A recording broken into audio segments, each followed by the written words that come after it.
मानव शरीरापेक्षा मोठं काही असेल तर ते म्हणजे त्याची चेतना. आणि चेतना वाढली तर संपूर्ण जीवनाचा अनुभव बदलतो. ऊर्जा बदलली, मन बदलतं, मन बदललं, वास्तव बदलतं. आज आपण चेतनेची ही बहुआयामी यात्रा उलगडणार आहोत.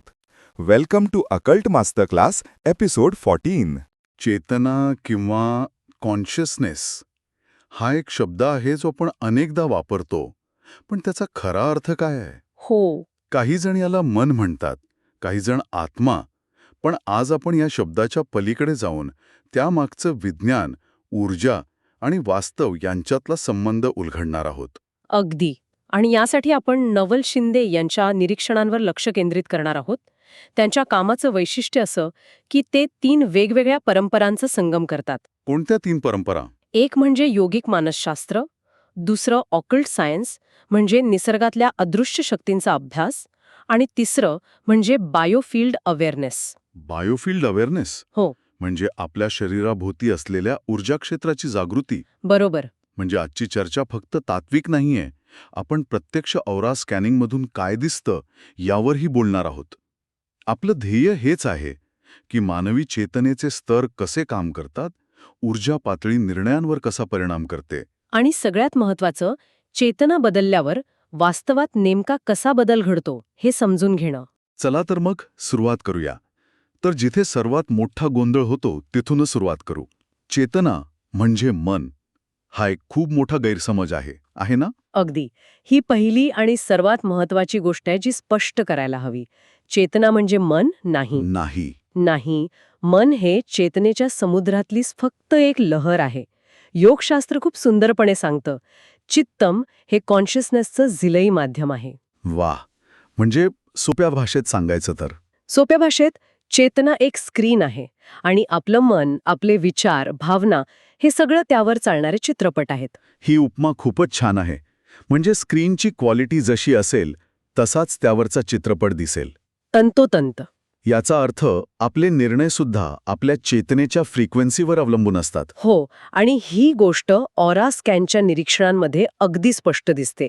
जेव्हा एखाद्या व्यक्तीचं एनर्जी कॉन्शियसनेस बदलतं, तेव्हा तिच्या आयुष्यात येणारे अनुभव, संधी, माणसं सगळं बदलतं. कारण तिची व्हायब्रेशनल सिग्नेचर बदलते. अगदी. तुम्ही एनर्जी कॉन्शियसनेस हा शब्द वापरलात, म्हणजे चेतनेचे असे वेगवेगळे स्तर किंवा लेयर्स आहेत का? हो, आहेत. मानवी विकासाचे किंवा चेतनेच्या विस्ताराचे 3 मुख्य स्तर आहेत. याला एका पिरॅमिडसारखं समजा. पिरॅमिड. अच्छा. ओके. पिरॅमिडचा जो पाया आहे तो आहे एनर्जी कॉन्शियसनेस, म्हणजे आपला प्राणिक स्तर. प्राणिक स्तर. हो. यात आपल्या प्राणाची गुणवत्ता, शरीरातल्या नाड्यांचा प्रवाह आणि आपल्या ऑराचं व्हायब्रेशन या सगळ्याचा समावेश असतो. म्हणजे हा आपल्या अस्तित्वाचा पाया आहे. मला आठवतंय, ज्या दिवशी झोप नीट होत नाही, म्हणजे आपला प्राणिक स्तर कमी असतो, तेव्हा छोट्या छोट्या गोष्टींवरून चिडचिड होते. हाच तो संबंध आहे का? अगदी बरोबर पकडलत. हाच तो संबंध आहे. अच्छा. या पायावर पिरॅमिडचा मधला भाग येतो, तो म्हणजे मेंटल इमोशनल कॉन्शियसनेस. म्हणजे आपले विचार आणि भावना. बरोबर. आपले विचार, आपले विश्वास, आपल्या भावना आणि आपण परिस्थितीला कशा प्रतिक्रिया देतो हे सगळं यात येतं. पण जर पाया म्हणजे ऊर्जाच कमकुवत असेल तर त्यावर विचारांची आणि भावनांची इमारत डळमळीतच राहणार. अगदी. आणि पिरॅमिडचं शिखर? ते शिखर म्हणजे प्युअर अवेअरनेस कॉन्शियसनेस, शुद्ध जागृतीचा स्तर. म्हणजे या स्तरावर विचारांच्या आणि भावनांच्या पलीकडे जाऊन एक स्पष्टता येते, अंतर्ज्ञान वाढतं. पण तिथे पोहोचण्यासाठी पाया आणि मधला भाग मजबूत असणं अत्यंत गरजेचं आहे. हे जे चेतनेचे 3 स्तर तुम्ही सांगितले, ऊर्जा, मन आणि शुद्ध जागृती, हे ऐकून मला वाटते की आपल्या भारतीय परंपरेतही अशीच काहीशी संकल्पना आहे. उपनिषदांमध्ये याबद्दल काही आहे का? हो, नक्कीच. तैत्तिरीय उपनिषदामध्ये मानवी अस्तित्वाच्या 5 आवरणांचं म्हणजे पंचकोशांचं वर्णन आहे. पंचकोश. हो, आणि हे पंचकोश तुम्ही सांगितलेल्या स्तरांशी अगदी तंतोतंत जुळतात. पहिला अन्नमय कोश म्हणजे आपलं भौतिक शरीर. Physical body. हो. दुसरा प्राणमय कोश म्हणजे ऊर्जा शरीर. तिसरा मनोमय कोश. मानसिक भावनिक शरीर. बरोबर. चौथा विज्ञानमय कोश म्हणजे ज्ञान किंवा अंतर्ज्ञान.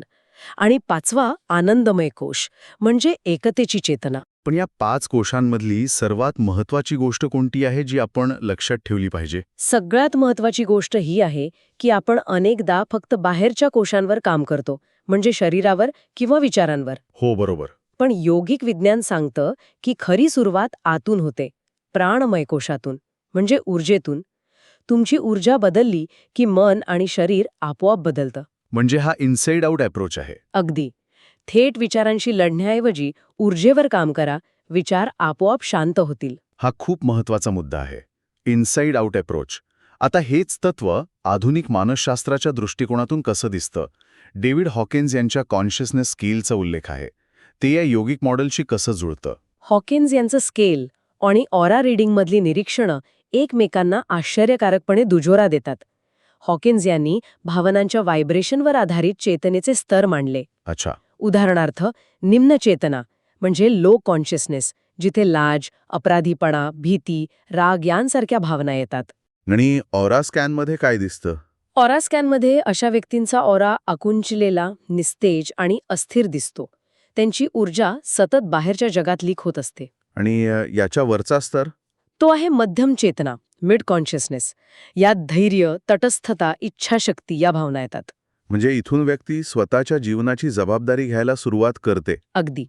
तिचा ऑरा स्थिर होऊ लागतो. आणि सर्वात वरचा स्तर म्हणजे उच्च चेतना, हाय कॉन्शियसनेस, जिथे प्रेम, आनंद, शांती या भावना येतात. अशा व्यक्तींचा ऑरा कसा असतो? त्यांचा ऑरा तेजस्वी, विस्तारलेला, चुंबकीय आणि अत्यंत स्थिर असतो. त्यांची नुसती उपस्थितीच इतरांना सकारात्मक करते. इथे माझ्या मनात एक मोठा गोंधळ निर्माण होतोय. आपण नेहमी म्हणतो की एकदा माझी नोकरी बदलली की मी आनंदी होईन, किंवा एकदा परिस्थितीत सुधारणा झाली की माझी भीती कमी होईल. हो. म्हणजे आपण वास्तवाच्या बदलाची वाट बघतो. पण तुम्ही म्हणताय की क्रम उलटा आहे. तर मग चेतना ऊर्जा बदलते हाच तो लाख मोलाचा प्रश्न आहे. की ऊर्जा चेतनेला बदलते? आणि इथेच तर सगळ्यात मोठी गल्लत होते. लोक एका चक्रात अडकतात. बरोबर. योग्य क्रम समजून घेणं खूप महत्वाचं आहे. तो क्रम असा आहे: चेतना, ऊर्जा, मन, कृती आणि मग वास्तव. म्हणजे सुरुवात वास्तवापासून नाही तर चेतनेपासून होते. हे थोडं अधिक स्पष्ट कराल का? नक्कीच. लोक याच्या अगदी उलट विचार करतात. कसं? वास्तव बदलेल तेव्हा माझं मन शांत होईल. पण सत्य हे आहे की जेव्हा तुमची चेतना बदलते, म्हणजे तुमची जागृती वाढते, तेव्हा तुमची ऊर्जा बदलते. ओके. ऊर्जा बदलली की तुमचे विचार आणि भावना बदलतात, त्यातून तुमच्या कृती बदलतात आणि सरतेशेवटी तुमचं वास्तव आपोआप बदलतं. म्हणजे वास्तवाला बदलण्याचा प्रयत्न करायचा नाहीये. नाही, तुम्ही स्वतःला बदलता आणि वास्तव तुम्हाला प्रतिसाद देतं. हे सिद्धांताच्या पातळीवर खूपच प्रभावी वाटतं. पण प्रत्यक्षात हे कसं काम करतं? याचं एखादं वास्तविक उदाहरण आहे का, जे तुम्ही तुमच्या निरीक्षणामधून सांगू शकाल? हो, एक केस स्टडी सांगते. एक महिला माझ्याकडे आली होती, जिचा स्वतःवरचा विश्वास पूर्णपणे उडाला होता. ती म्हणाली, मला काहीही करण्याची हिंमत होत नाही. तिच्या ऑरा स्कॅनमध्ये दिसलं की तिचं सोलर प्लेक्सस चक्र, म्हणजे आपल्या पोटाच्या भागात असलेलं आत्मविश्वासाचं केंद्र, ते अत्यंत कमजोर होतं. अच्छा. तिच्या हृदयचक्रात दुःखाचं आकुंचन होतं आणि क्राउन चक्रात, म्हणजे जागृतीच्या केंद्रात, अवेअरनेस खूप कमी होती. तिची चेतना भीती आणि शंकेच्या झोनमध्ये होती. मग तिच्यावर उपाय काय केले गेले?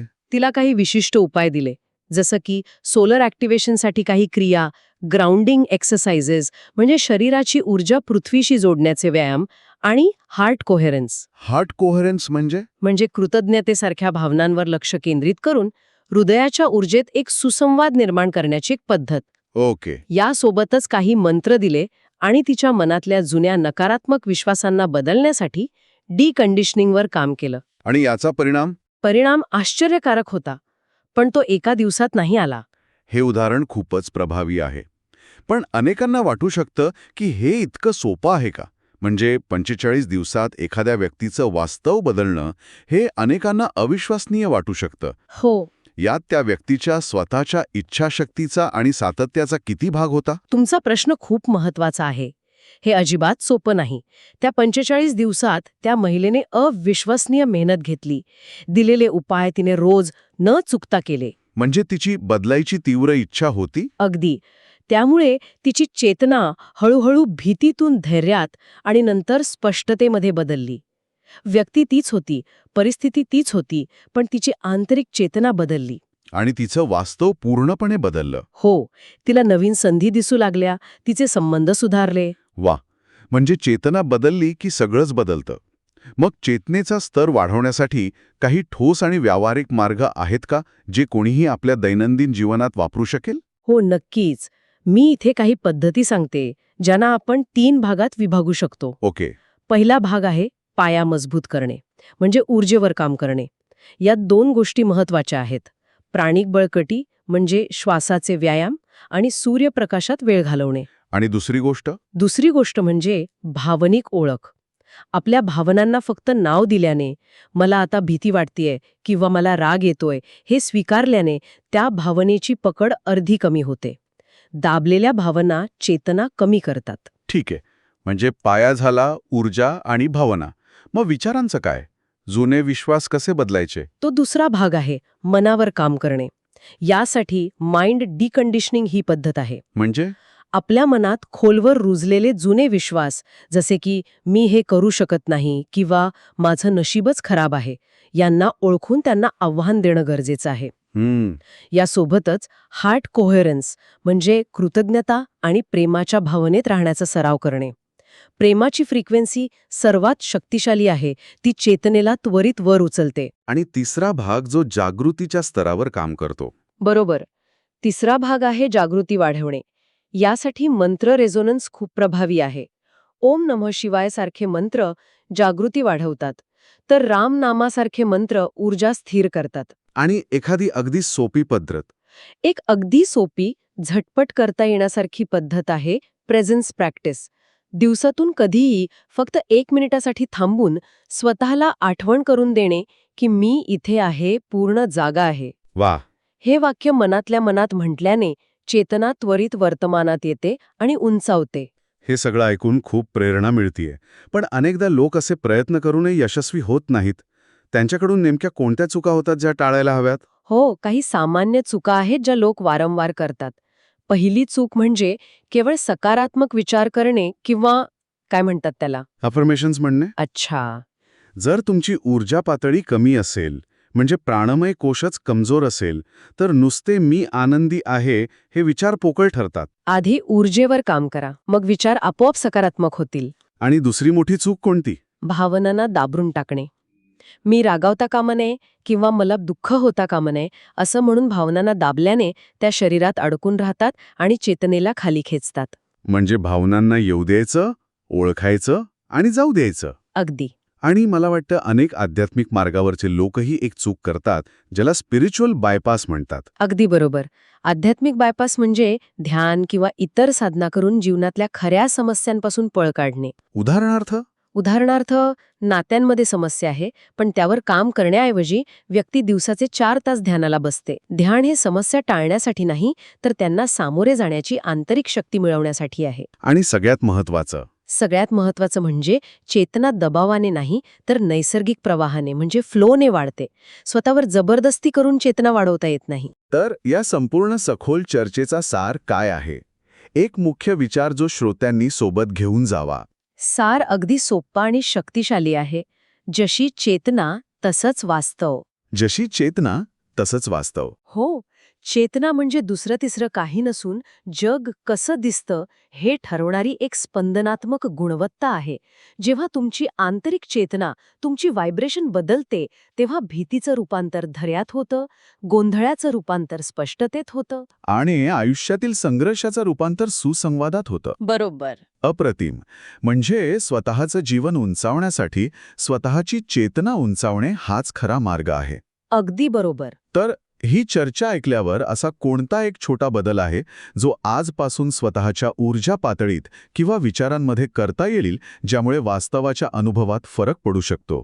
यावर नक्की विचार करा. आणि पुढच्या वेळी आपण आणखी खोलात जाणार आहोत. आपण ऑरा लेव्हल्स, मानवी बायोफिल्डचे 7 स्तर यावर चर्चा करणार आहोत. वाव. म्हणजे विज्ञान आणि योगिक तंत्र या दोन्हींच्या दृष्टिकोनातून हे स्तर समजून घेणार आहोत. हो, अगदी. चेतनेचा स्तर म्हणजे फक्त अध्यात्म नव्हे, तो तुमच्या प्रत्येक निर्णयाचा, नात्यांचा, आरोग्याचा आणि कर्माचा कणा आहे. जितकी चेतना वाढते तितका अनुभव विस्तृत होतो आणि जीवन प्रकाशाकडे वळतं. ही होती एपिसोड 14ची यात्रा. पुढच्या एपिसोडमध्ये भेटू, जिथे आपण चेतनेच्या पुढील अनसीन मेकॅनिक्स उलगडणार आहोत.